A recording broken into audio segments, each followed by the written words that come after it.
Good afternoon. Thank you for joining me today. My name is Gael Sylvia, and you are watching SylviaGlobal.com. I'm so excited to have an opportunity to introduce you to Shannon Farley, founding director of Spark. Hi, Shannon. Hi. It's good to see you in person. It's really nice to see you. Great radio interview and conversation. Talk to the audience about Spark and the Millennium. The Millennials, yes. Millennials, yeah. Okay. Tell us about your work. Spark is a network of 5,000 young men and women between 30 and 45, and we invest social capital in grassroots women's organizations. So for us, that means small grants, pro bono professional services, and connections and attention in grassroots women's leaders all over the world. We fund internationally and in our local chapter areas, which are the San Francisco Bay Area and New York. What's considered a small grant? Between $500 and $5,000. How does someone find you and apply for access to your resources? Well, we have an application on our website, so anyone can apply to us. We look for organizations that are run by women and are working towards women's empowerment, but they have to be small startup organizations, so with budgets under $300,000. And this is interesting because my understanding is about 50% of your membership are men. Yes, Talk to us about that. We're the only women's organization in the world with that rate of male participation. How do you explain it?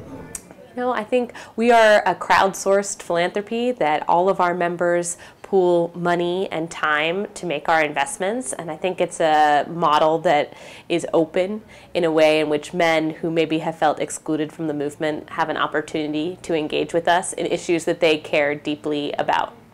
Talk to us about the work that you're doing, the attraction and the appeal with millennials. So we are millennials. We are mostly in our 20s and 30s, and the way that we work in that it's open, it's transparent. Anybody who wants to come to participate in our grant making process is welcome to. The meetings are open. You have to be a member to vote, but once a month in San Francisco and New York, people meet to make decisions about where we're going to send money. It's an opportunity that millennials and young people in general very rarely get to make decisions about what influences them in the world. What's the difference between millennials' participation and their non-participation in other arenas?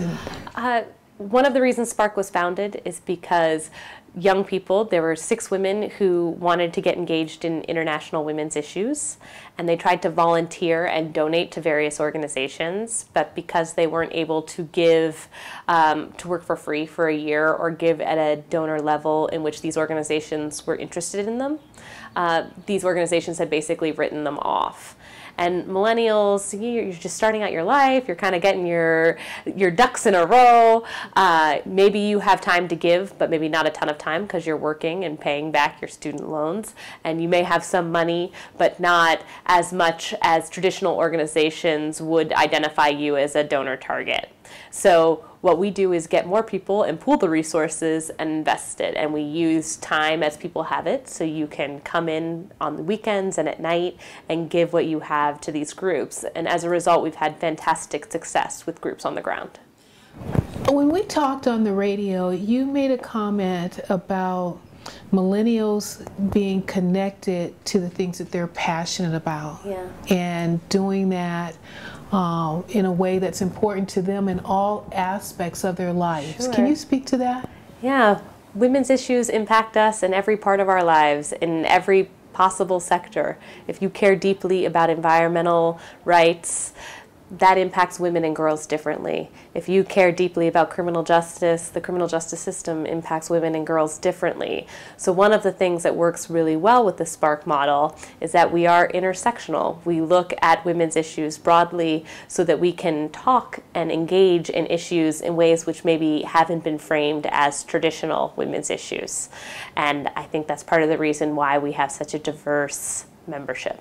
Are the traditional organizations starting to take a different look at millennials? Yes. I think increasingly people are seeing this as, or seeing us as a generation to which they need to speak, but they're not totally sure how to do it yet. And they're working on it. But we have this unique opportunity as Spark. We're 7 years old, so we've been working with this population for some time.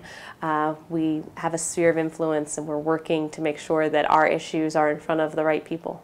Thank you so much for being with us today. Thank you for having me. How can our viewers support you and the work that you're doing at Spark? It would be great if you follow us on Facebook and Twitter.